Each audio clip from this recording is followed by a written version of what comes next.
উজানের পাহাড়ি ঢল আর ভারী বৃষ্টিপাতের কারণে বিপদসীমার ওপর দিয়ে প্রবাহিত হচ্ছে ধরলা, দুধকুমার, ব্রহ্মপুত্র নদীর পানি। প্রতিনিয়ত প্লাবিত হচ্ছে নতুন নতুন এলাকা।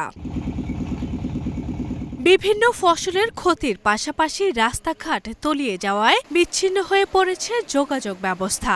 কেউ কেউ উঁচু রাস্তা ও বন্যা আশ্রয় কেন্দ্রে আশ্রয় নিলেও দুর্ভোগে এ জেলার লক্ষাধিক মানুষ। আমাদের বাড়িতে আজ ৮-১০ দিন থেকে পানি, আমরা খুবই ক্ষতিগ্রস্ত হয়েছি এবং আমাদের মনে করেন খাবারে খুবই সংকট দেখা যাচ্ছে, কারণ আমরা হাট বাজার যাইতে পারতেছি না। বাড়ি ঘরদুয়ার সব তলে গেছে।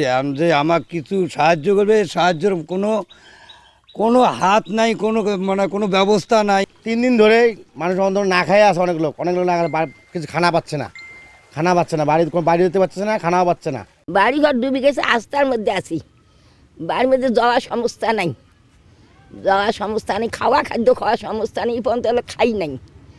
এদিকে দুধকুমারের পানি বাড়ায় বামনডাঙ্গা ইউনিয়নের মিয়াপাড়া এলাকার বন্যা নিয়ন্ত্রণ বাঁধ ভেঙে প্লাবিত হচ্ছে আরও নতুন নতুন এলাকা। পানি প্রবেশ করেছে নাগেশ্বরী পৌরসভার বিভিন্ন এলাকাতেও। আরও বাঁধ আছে আমার ইউনিয়নে, ঝুঁকির মুখে আছে। আমি কর্তৃপক্ষের কাছে অনুরোধ করতেছি খুব তাড়াতাড়ি আমাদের বাঁধগুলা মেরামত করে দেওয়ার জন্য। গরু বাছুর ছাগল ভেড়া বহু ভাসি যাবা নাকি, যে বাড়ি ঘর দূর ভাসি যায় উজান পাহাড় নদীর পানিতে। এখন মানুষ খুব আতঙ্কে আছে। ৮-১০ দিন পানিতে আমি খুব সমস্যা পড়েছি, রোগে আমি আক্রান্ত হয়ে আছি।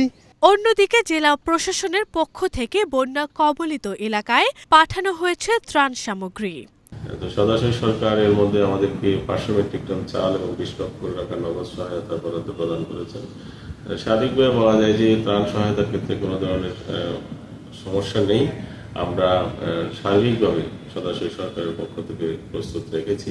সুরমা কুশিয়ারার পানি কমলেও অপরিবর্তিত আছে হাওর অঞ্চলের বন্যা পরিস্থিতি। বিপদসীমার ৩৫ সেন্টিমিটার নিচ দিয়ে প্রবাহিত হচ্ছে সুরমার পানি। তবে এখনও জলাবদ্ধ সুনামগঞ্জের পৌর শহরের নিম্নাঞ্চল।